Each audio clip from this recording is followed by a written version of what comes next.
Conférence numéro 3, le sacrifice d'Isaac en français. Nous avions vu, la première partie de cette conférence traitait de la question du secret de la récupération des âmes, des gens de Lot essentiellement. Il se peut que Abraham ait eu des ambitions beaucoup plus grandes que celles que j'évoque ici dans ma conférence. Peut-être visait-il aussi les âmes de tous les gens de Sodome et Gomorrhe, comme il les avait négociés d'ailleurs avec le roi de Sodome lorsqu'il l'avait à l'est de Daméshek libéré les gens de Sodome et Gomorrhe. La deuxième conférence traitait des trois anges qui étaient venus donc annoncer la naissance d'Isaac, la destruction des villes de Sodome et Gomorrhe et le sauvetage de Lot. J'avais donc expliqué,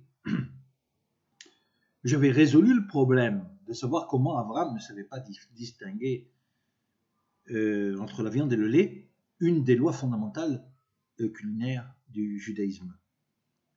Et j'avais donc expliqué que dans la négociation qu'il avait forcé à Dieu d'intervenir, il avait négocié le sauvetage des âmes des gens de Sodome et Gomorrhe, et non pas le sauvetage d'une ville ou des 5 villes comme Lot l'avait fait auparavant lorsqu'il s'était réfugié à Béla, la ville de Lécha, qui s'appelait ensuite Béla et par la suite qui s'appela aussi Tzorah, et que je soupçonne d'être ultérieurement dans l'histoire inscrite au nom de Mechosa, au bord de la mer Morte, sud de la mer Morte.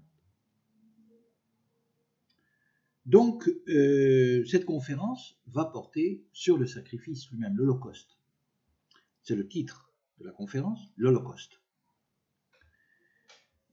Durant tout le voyage, pour aller sur le mont de Moria, les deux acolytes se taisaient. Les deux acolytes, c'était Eliezer et Ishmaël. L'un accusait, l'autre trouvait des circonstances atténuantes. Durant tout le voyage, les deux acolytes se taisaient, et leurs ministres d'en haut plaidaient pour et contre. Les mondes supérieurs étaient tous à l'écoute et en attente de ce qui allait se passer, à savoir qu'un être humain, soumis inconditionnellement par son intelligence et sa compréhension au commandement divin, allait au point d'obtempérer à un ordre illégitime. Il allait de ce pas procéder à un sacrifice humain, qui plus est, un père allait sacrifier son fils. Cela était inédit.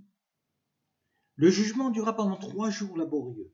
Abraham espérait qu'il serait exempté de l'exécuter et de réaliser son vœu, le sacrifice d'Isaac, en contrepartie de la résurrection des gens de Sodome et Gomorrhe. Il comptait sur la grâce divine. Il est écrit, et son fils Isaac, il fondit du bois pour l'Holocauste. Pour sauver son fils, il prit la flore, c'est-à-dire le bois, essentiellement, à témoin. Il est dit à propos du temple de Jérusalem, 3 fois ta descendance verra la face de Dieu sans les mains vides, car les arbres sont parfaits pour le sacrifice et les dons de remerciement. Mais les êtres humains ne le sont pas. L'existence et le respect de la vie est dans la compréhension hébraïque et judaïque un principe fondamental depuis toujours. C'est ainsi qu'Abraham appelle la flore à plaider en sa faveur auprès du Tout-Puissant. Lorsqu'il se baisse,